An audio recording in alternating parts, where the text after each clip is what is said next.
ও মুসা, দাওয়াতি কাজ শুধু গোপনে করলে হবে না, রাষ্ট্রীয় প্রধান ব্যক্তিকেও দাওয়াত দেওয়া লাগবে। ঘরে ঘরে দাওয়াতি কাজ করলে হবে না, তোমার আল্লাহর কালেমার দাওয়াত রান্নাঘর থেকে পার্লামেন্ট পর্যন্ত পৌঁছাতে হবে। মুসা, কার ভয় করো? ফেরাউনকে তো দাওয়াত দেওয়া লাগবে। আল্লাহ রাব্বুল আলামিন বললেন, নবী মূসা আলাইহিস সালামকে যখন পৃথিবীতে পাঠালেন, মূসা আলাইহিস সালামের বিপরীত পক্ষ হলেন ফেরাউন। ফেরাউন চায় মানুষের আইন, মূসা চায় আল্লাহর আইন। ফেরাউন চায় নিজে রব দাবি করবে, মূসা আলাইহিস সালাম চায় ফেরাউন কোনদিন রব নয়, রব হলেন একজন, তিনি হলেন আল্লাহ। ফেরাউন কি রব হয়? মিশরের মধ্যে যারা শাসন করে আসছিলেন, দেশের প্রেসিডেন্ট বা বাদশাহ বলা হয়, মিশরে তখন তাদেরকে ফেরাউন বলা হতো। যারাই শাসক হতেন তারই নাম হতো ফেরাউন। মূসা আলাইহিস সালামের সময় এক ফেরাউন ক্ষমতার মস্তদে ছিলেন। সেই ফেরাউনের কথা আল্লাহ তাআলা কোরআনে কোট করেছেন। যারা কোরআন পড়তে পারেন, বিভিন্ন জায়গায় কোরআনে দেখবেন ফেরাউন শব্দটি এসেছে। এটা ওই ফেরাউন, মূসার সাথে যিনি অত্যাচার করেছেন। নবী মূসা আলাইহিস সালাম পৃথিবীতে আসবেন। ফেরাউনের পরিকল্পনা হলো মূসাকে আসতে দেওয়া যাবে না, কারণ তিনি পূর্বেই জেনেছেন আমি যে ফেরাউন আল্লাহ দাবি করি, একজন ব্যক্তি আল্লাহ রাব্বুল আলামিন পাঠাবেন, যার মাধ্যমে আমার আল্লাহর আমি যে আল্লাহ সেটাকে তিনি বাতিল করবেন, প্রমাণ করবেন ফেরাউন কোনোদিন রব নয়, রব হলেন একজন রব্বুল আলামিন। যার জন্য ওই ব্যক্তি যদি আসে তাহলে আমার ক্ষমতা টিকবে না। যার পূর্বে ফেরাউন একাধারে অসংখ্য সন্তানকে হত্যা করেছেন যেন মূসা আসতে না পারে। এমনকি তিনি যারা বিবাহ শাদী করেছে তাদেরকে এক জায়গায় ঘুমাতে দেয়নি, স্বামী স্ত্রীকে। আমরা আজকে পূর্বের ইতিহাস জানবো না, আমরা আজকে ডাইরেক্ট লোহিত সাগরের দিকে দৌড়াচ্ছি। অনেক বড় ঘটনা। নবী মূসা আলাইহিস সালাম পৃথিবীতে আসলেন, কারণ আল্লাহ যেটা চায় সেটাই হয়, মানুষের আইনে কোনো কিছু হয় না, ঠিক কিনা? আল্লাহ চায় মূসা পৃথিবীতে আসবে, আর মূসা আল্লাহর দাওয়াতি কাজ করবে, এতে ফেরাউন বিন্দু পরিমাণ ঠেকাতে পারবে না। আল্লাহর ফয়সালায় চিরন্ত হয়ে গেল। এত ষড়যন্ত্র করলো, স্বামী আর স্ত্রীকে এক জায়গায় ঘুমাতে দেয় নাই। সন্তান আসার পরে ছেলে হলেই তাকে হত্যা করেছে। তারপরেও একজন সন্তান, সব মারা গেলে একজন টিকে থাকলেন, তিনি হলেন মূসা। আসলেন, বড় হলেন, একাধারে অনেক ঘটনা ঘটল। মূসা আলাইহিস সালাম যখন পর্যাপ্ত বয়সে উপনীত হলেন, আল্লাহ তাকে নবী ঘোষণা দিলেন। ছোট বয়সে কোনো ব্যক্তিকে আল্লাহ নবী ঘোষণা দেয়নি। আমাদের প্রিয় নবীকে 40 বছর বয়সে আল্লাহ নবী ঘোষণা দিয়েছেন। তার মানে কোনো কিছু করতে গেলে একটা বয়সেরও প্রয়োজন আছে। আল্লাহ রাব্বুল আলামিন মূসা আলাইহিস সালামকে নবী ঘোষণা করলেন। আমার নবী মূসা আলাইহিস সালামের কণ্ঠটা ছিল একটু এমন ভাঙ্গা কণ্ঠ, যেই কণ্ঠ দিয়ে সবাই তার কথা বুঝে ওঠে না, ক্লিয়ার ছিল না, স্পষ্ট কম ছিল। আমাদের এরকম অনেকের কণ্ঠ আছে কিনা? সবার কণ্ঠ কি একই? পৃথিবীতে 5টা জিনিস কারো সাথে কারো মেলে না, তার মধ্যে একটা হলো যে কণ্ঠ। আপনার কণ্ঠ পৃথিবীর কারো সাথে মিলবে? মিলে গেলেই তো বেকায়দা। রাতের মধ্যে আপনি বাসা থেকে বাইরে গেছেন, আর আপনার কণ্ঠের অনুযায়ী যদি আরেকজন কণ্ঠ জানতো, স্ত্রীকে আসে বলতো এই উঠো, আপনি স্ত্রী সরাসরি উঠতো, বাস জিম্মি করে ফেলতো, যা আছে দাও। এজন্য আল্লাহ রাব্বুল আলামিন মানুষকে কল্যাণের জন্য 5টি জিনিসকে একত্রিত করে নাই।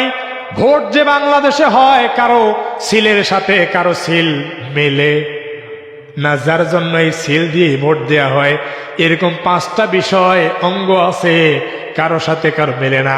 তার মধ্যে কণ্ঠ মূসা আলাইহিস সালামের কণ্ঠ ছিলেন একটু নরম দুর্বল, বেলালের কণ্ঠ ছিলেন ভাঙ্গা, আজান একসাথে দিতে পারে নাই। কিন্তু মানুষটা এমন আমলওয়ালা হয়ে গিয়েছিল, পৃথিবীর সবচাইতে বেলাল আর মূসা আল্লাহর কাছে দামি হয়েছে। আল্লাহ রাব্বুল আলামিনকে মূসা বললেন, ওগো আল্লাহ, তুমি যে আমাকে নবী বানিয়েছো, আমি যে কণ্ঠ দিয়ে দাওয়াত দিই এই কণ্ঠের স্পষ্ট সবাই বুঝতে পারে না। তুমি যদি পারো আমার ছোট ভাই হারুনকেও নবুয়ত দাও, দুই ভাই মিলে তোমার দাওয়াতি কাজ করব। সুবহানাল্লাহ। আল্লাহ দোয়া কবুল করলেন, ছোট ভাই হারুনকেও নবী বানালেন। নবীও, বড় ভাইও নবী, ছোট ভাইও নবী, দুইজন নবী হলেন। হওয়ার পরে আল্লাহ রাব্বুল আলামিন বললেন, ও মূসা, দাওয়াতি কাজ শুধু গোপনে করলে হবে না, রাষ্ট্রীয় প্রধান ব্যক্তিকেও দাওয়াত দেওয়া লাগবে। ঘরে ঘরে দাওয়াতি কাজ করলে হবে না, তোমার আল্লাহর কালেমার দাওয়াত রান্নাঘর থেকে পার্লামেন্ট পর্যন্ত পৌঁছাতে হবে। মূসা, কার ভয় করো? ফেরাউনকে তো দাওয়াত দেওয়া লাগবে। কারণ কিয়ামতের ময়দানে ফেরাউন যদি আল্লাহকে বলে, ওগো আল্লাহ, তোমার যে নবী মূসা এসেছিল সমস্ত ব্যক্তিকে দাওয়াত দিয়েছে, আমার কাছে একটিবারের জন্য দাওয়াত নিয়ে যায় নাই, যদি যেত তাহলে আমি ঈমান আনতাম। ওগো মূসা, কিয়ামতের দিন তুমি তো আসামি হয়ে যাবা। যার জন্য নবীদের কাজ হলো দাওয়াতি কাজ করা, এতে মানুক আর না মানুক দেখার বিষয় নাই। আল্লাহ তাআলা বললেন, ওগো মূসা, তুমি এখন আর তোমার ভাই দুইজনে মিলে ফেরাউনের দরবারে গিয়ে দাওয়াত দিয়ে দাও।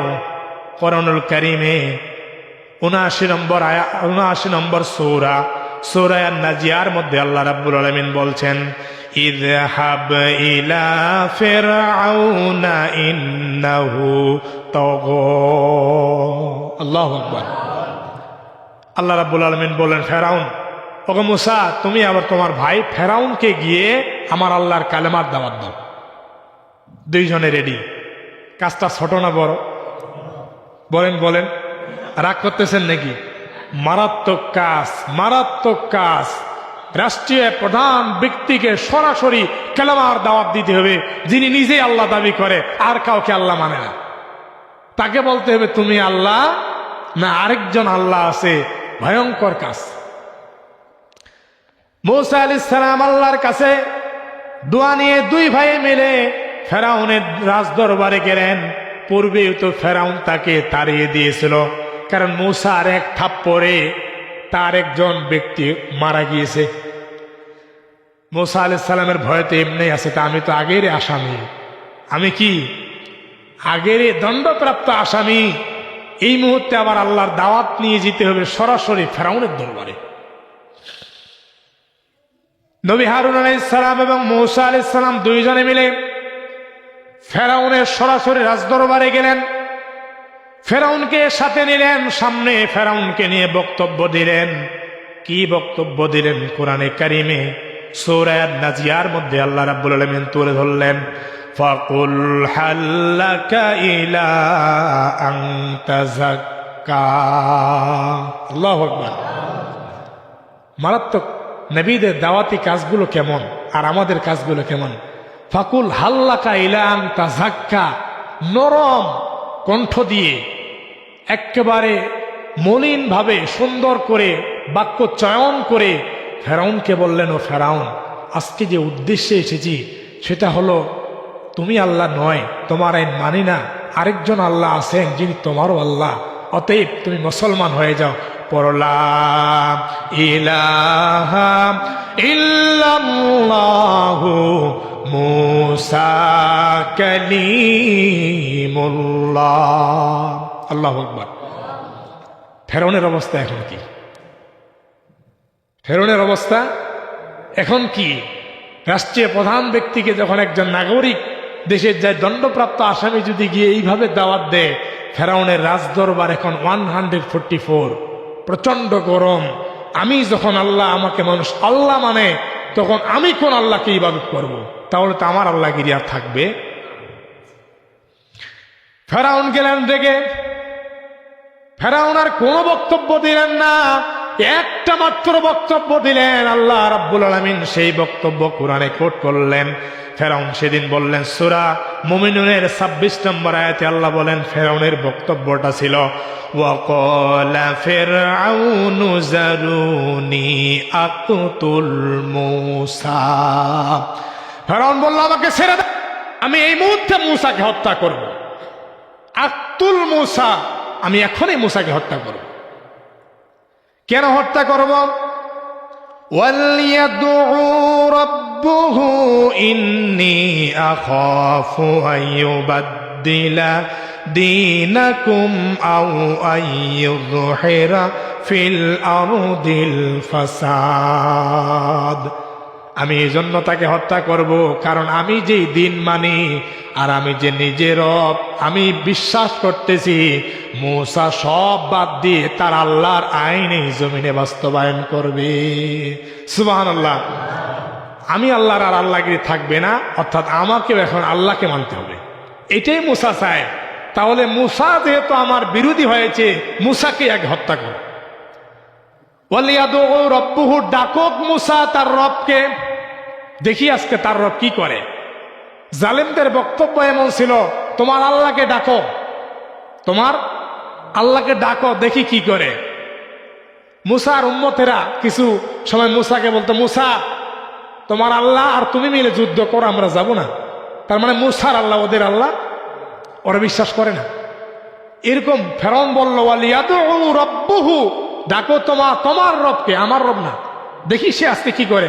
আকতুল মূসা, আমি তোমার কাজ হত্যা করব, কারণ ইন্নী আখাফু, আমি সবচেয়ে ভয় পাচ্ছি আইয়ুবাদদিলা দীনাকুম, যে তুমি আজকে আমার দিনকে পরিবর্তন করে দিবা, দিয়ে আল্লাহর আইন আর আল্লাহর দিনকে বাস্তবায়ন করবা।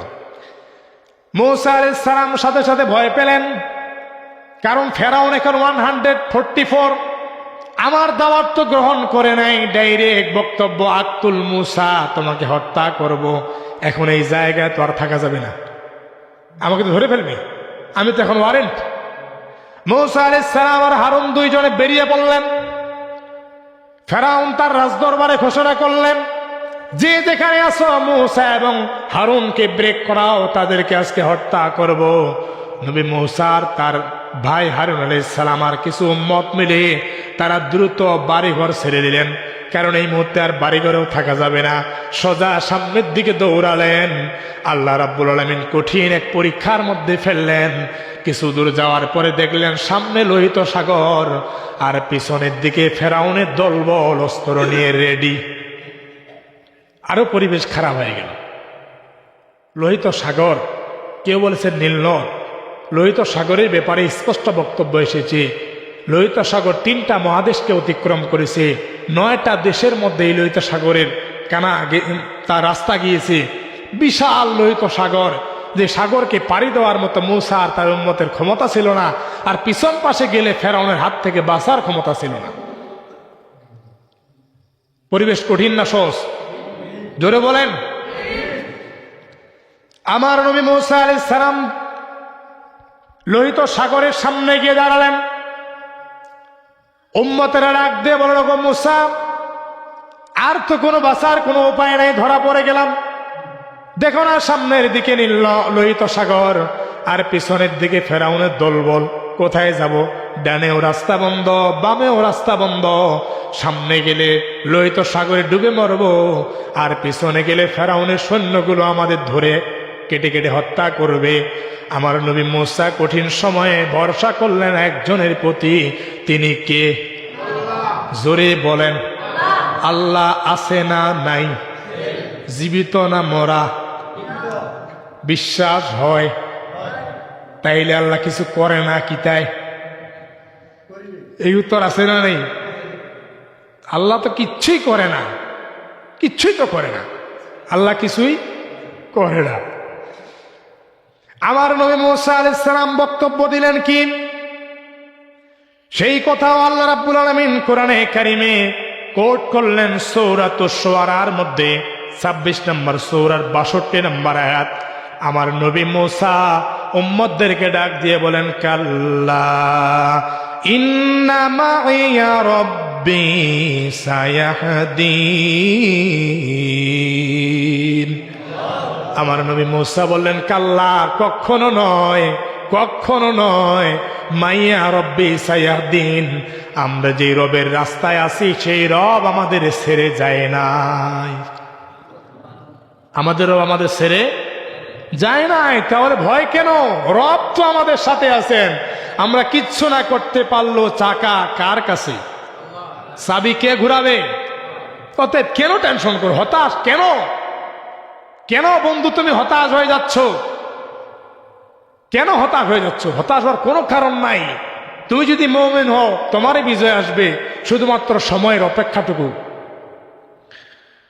আমার নবী মূসা যখন বললেন, ও আমার উম্মতেরা, কোনো চিন্তা করো না, টেনশন করো না, যে আল্লাহর দাওয়াত দিতে গিয়ে আজকে এই কঠিন পরিবেশে এসেছি, সে আল্লাহ আমাদের ব্যবস্থা করে দিবে।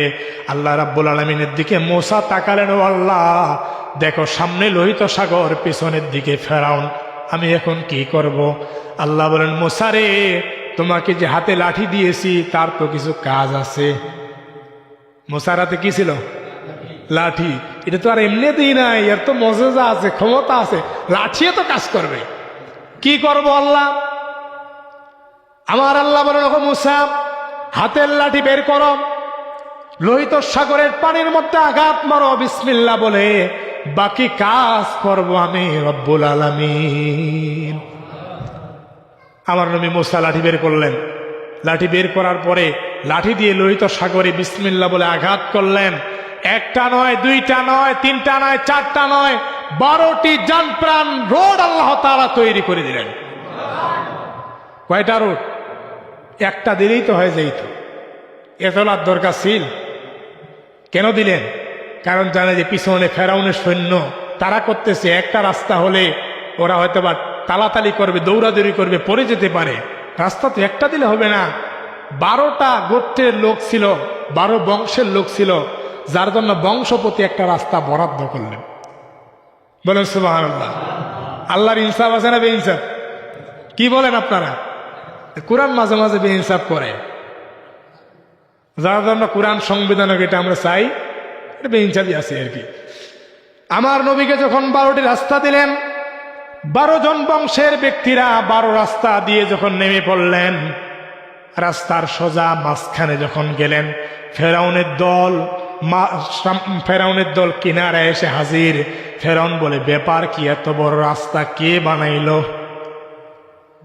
এটা মনে হয় তার বাবার কিনানো রাস্তা। সে বলে, নামে বড়, এই রাস্তা আমি বানিয়েছি। এই রাস্তা কে বানিয়েছে? ফেরাউন বানিয়েছে। আচ্ছা, লোকেরা যাবে না, যার যাত্রীগুলো বাহনগুলো ছিল উট দুম্বা, সেগুলোও যাবে না। একাধারে আক্রমণ করা শুরু করলো।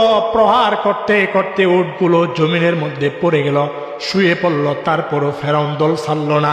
কিছু ব্যক্তি ফেরাউনকে বলল, ফেরাউন, আজকের পরিবেশ হয়তো বা খারাপ, কারণ এই পশুগুলো সামনের দিকে আগায় না। ফেরাউন বলে, বলো কি আক্তুল মূসা, আজ মূসাকে রাখবো না, তাকে হত্যা করব। অতএব এখান থেকে পিছ পাওয়ার কোনো সুযোগ নাই। ফেরাউন বলল, কেন যাবে না? আমি সামনের দিকে দৌড়াচ্ছি, তোমরা পিছনে আসো। সমস্যা কি? মরলে তো আমি মরব। ফেরাউনের এই বক্তব্য, মরলে কে মরবে? আমি মরবে। আর আমাদের দেশের আর বিভিন্ন দেশের নেতাগুলোর বক্তব্য, তোমরা ময়দানে রাজনীতি করো, আমি ঘরের মধ্যে আছি, চিন্তা করার কোনো কারণ নাই। আমার ভাইয়েরা, মূসা আলাইহিস সালাম যখন মাঝখানে, ফেরাউন তার সঙ্গে নিয়ে রাস্তার মধ্যে চললেন, আল্লাহ রাব্বুল আলামিন মূসাকে এবং তার উম্মতকে রাস্তা পার করে দিলেন। আর ফেরাউন দলমল নিয়ে মাঝখানে গেলেন। আল্লাহ রাব্বুল আলামিন লোহিত সাগরকে বললেন, সাগর, তোমার মাঝে রাস্তা কই থেকে আসলো? সাগর বলল, আল্লাহ এটা তোমার। সাগর বলল, আল্লাহ এটা তোমার অনুমতি। আল্লাহ বলল, আমার অনুমতিতে রাস্তা হয়েছে, এখন আমার অনুমতি রাস্তা থাকা যাবে। রাস্তার সাথে সাথে লোহিত সাগরের মাঝখানে ডুবে গেল। মাঝখানের মধ্যে ফেরাউনের দলবল নিয়ে যখন লাফ দিয়ে সেখানে ডুবে পড়ল, কিছুক্ষণের মধ্যে তার সঙ্গী সাথে সব একেবারে নিচের দিকে তলিয়ে গেল। কিন্তু ফেরাউন কোনো মতে মরে না, ভিতরেও যায় না। ফেরাউন মরেও না, ভিতরেও যায় না। এই কথা আল্লাহ রাব্বুল আলামিন বললেন যে ওয়াজাওয়াজনা বিবানি ইসরাঈলাল বাহরা ফাআতবাহুম ফিরআউন ওয়া জুনুদুহু বাগয়াও ওয়া আদওয়া হাত্তা ইযা আদরাকাহুল গরকু ক্বালা আমানতু আন্নাহু লা ইলাহা ইল্লাল্লাযী আমানাত বিহি বানু ইসরাঈল। চমৎকার আল্লাহ বক্তব্য তুলে ধরলেন। ফেরাউন যখন দেখলেন আশেপাশে আর কেউ তো নাই, ফেরাউন তখন আল্লাহকে ডাক দিয়ে বলে, এখন তো আর বাঁচার কায়দা নেই, পানি খেতে খেতে পেট হয়েছে পুঁটি মাছ, কারণ নীল লোহিত সাগর এত বড়, আর কোনো পাশে যাওয়ার সুযোগ নেই। এবার সে আল্লাহকে ডাক দিয়ে বলে, কি বলে? আমানতু আন্নাহু লা ইলাহা ইল্লাল্লাযী আমানাত বিহি বানু ইসরাঈল। ও আল্লাহ, বনি ইসরাঈলেরা যার প্রতি ঈমান এনেছে আমিও তার প্রতি ঈমান আনলাম, আমাকে ছাড়ে দাও, আমাকে কি করো। তার বক্তব্য বুঝছেন, মাথায় ঢুকছে? বনি ইসরাঈল মানে মুসারা যার প্রতি ঈমান এনেছে তার প্রতি আনলাম, আল্লাহর নাম বলে না, আমার রব এটাও বলে না, ওরা যার প্রতি এনেছে মহ তার প্রতি, মানে তার প্রতি বিশ্বাস একটু কমতি আছে। সে বলে আমানতু আন্নাহু লা ইলাহা ইল্লাল্লাযী আমানাত বিহি বানু ইসরাঈল, আমি তো ঈমান এনে ফেললাম, বনি ইসরাঈলের যারা যাদের প্রতি ঈমান এনেছে আমিও তার প্রতি ঈমান আনলাম। ওয়া আনা মিনাল মুসলিমিন, আল্লাহ আমি মুসলমান, আমাকে ছেড়ে দাও। আল্লাহ এখন বক্তব্য দিচ্ছে, ফেরাউন এই কঠিন সময় এখন ঈমান আনতেছো। আমাদের কিছু ব্যক্তি আছে সারা জীবন ইসলাম বিরোধী কাজ করে মরার সময় হুজুরানে বলে আস্তাগফিরুল্লাহ পড়েন, বেগারের ঠেলা এখন কইতেও পারে না, না কইলেও হয় না। আল্লাহ রাব্বুল আলামিন বক্তব্য তুলে ধরলেন, খুলেন সূরা ইউনূস 10 নম্বর সূরার 91 91 নম্বর আয়াত। আল্লাহ রাব্বুল আলামিন বললেন, আল আনা ওয়া ক্বাদ আসাইতা ক্বাবলু ওয়া কুনতা মিনাল মুফসিদিন। আল আন, ফেরাউন আল আন এখন, এ কেবল বলতেছে ঈমান আনতেছি। ওয়া ক্বাদ আসাইতু ওয়া ক্বাবলা মিনাল মুফসিদিন, তুমি তো একজন ছিলেন ফাসাদ সৃষ্টিকারী, তুমি আমার মূসাকে কত অত্যাচার করেছো এটা কি আমি জানি না? এখন বেগারের ঠেলা বলতেছে ঈমান এনেছি, তোমার এই ঈমান আমি আল্লাহ তাআলা কবুল করব না। তবে ফেরাউন আজকে জানে রাখো, তোমার উম্মতদেরকে ছেড়ে দিয়েছি, তারা সব চলে গেছে পানির নিচে, তোমার ব্যাপারে একটা ফয়সালা দিয়ে দিচ্ছি, কারণ তুমি যেহেতু রাষ্ট্রের প্রধান ছিলে ইসলাম বিরোধী, অতএব তোমার জন্য ফয়সালা হলো সূরাতুল ইউনূসের 92 নম্বর আয়াত, ফালইয়াউমা নুনাজ্জিকা বিবাদানিকা লিতাকুনা লিমান খালফাকা আয়া ওয়া ইন্না কাসীরাম মিনান নাসি আন আয়াতিনা লাগাফিলুন।